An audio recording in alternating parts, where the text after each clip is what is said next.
அன்பு நண்பர்களே, அனைவருக்கும் அன்னை சமையல் உமாவின் அன்பான வணக்கங்கள். இன்றைக்கி அன்னை சமையலில் பார்க்க போகிறது குடமிளகாய் சட்னி. இது குடமிளகாயில் செஞ்சதுன்னு சொன்னால் யாரும் நம்ப கூட மாட்டாங்க, அவ்வளோ சூப்பராக இருக்கும். வாங்க குடமிளகாய் சட்னி எப்படி செய்கிறதுன்னு பார்க்கலாம். கடாயில் தேவையான அளவு எண்ணெய், 1 டேபிள் ஸ்பூன் உளுந்து நல்லா கலர் மாறுற வரைக்கும் வறுத்துக்கலாங்க.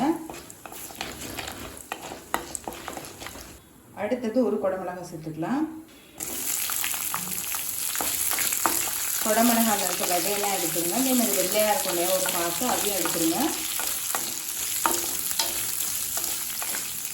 குடமிளகாயை நல்லா வதக்கிக்கலாம். இந்த பச்சை வாசனை போக வதக்கணும். அந்த பச்சை வாசனை போக வதக்கலைன்னா டேஸ்ட் நல்லா இருக்காதுங்க.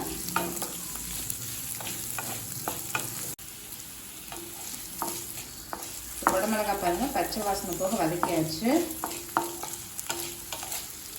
குடமிளகாய் மேலே பார்த்தீங்கன்னா நல்லாவே மாறி இருக்குங்க. இந்த அளவுக்கு வதக்கணும். 3 பச்சை மிளகாய்,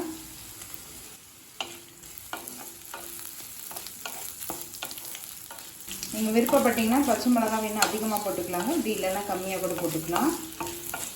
2 வெங்காயத்தை சேர்த்துக்கலாம்.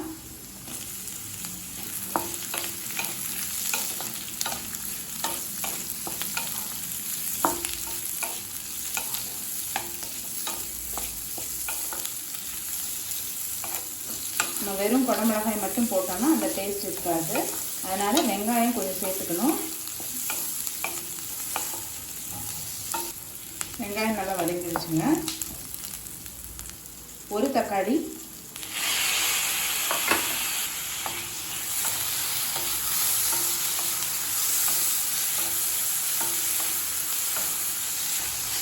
இப்போ தக்காளியும் நல்லா வதங்கிடுச்சுங்க. இது கொஞ்சம் நேரம் ஆறட்டும். இப்போ எல்லாம் ஆறிடுச்சு. 2 டேபிள் ஸ்பூன் தேங்காய் துருவல், கொஞ்சம் கொத்தமல்லி, கொஞ்சம் புளி, தேவையான அளவு உப்பு. இப்போ இது எல்லாத்தையும் மிக்சியில் தேவையான அளவு தண்ணி சேர்த்து அரைச்சிக்கலாம். சட்னி தாளிச்சிக்கலாங்க. 1/2 டீஸ்பூன் கடுகு,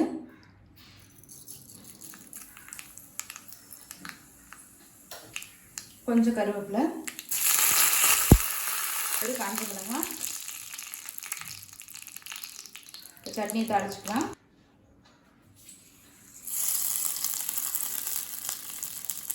குடமிளகாய் சட்னி ரெடி ஆகிடுச்சுங்க. சர்வ் பண்ணிடலாம். சுவையான கேப்சிகம் சட்னி ரெடி ஆகிடுச்சு. ரெசிபியை ட்ரை பண்ணி பாருங்கள், கண்டிப்பாக உங்களுக்கு பிடிக்கும். ரெசிபி பிடிச்சிருந்ததுன்னா வீடியோவை லைக் பண்ணுங்கள், கமெண்ட் பண்ணுங்கள், ஷேர் பண்ணுங்கள். இது வரைக்கும் அன்னை சமையல் சேனலை சப்ஸ்கிரைப் பண்ணலன்னா சப்ஸ்கிரைப் பண்ணுங்கள். தேங்க்யூ.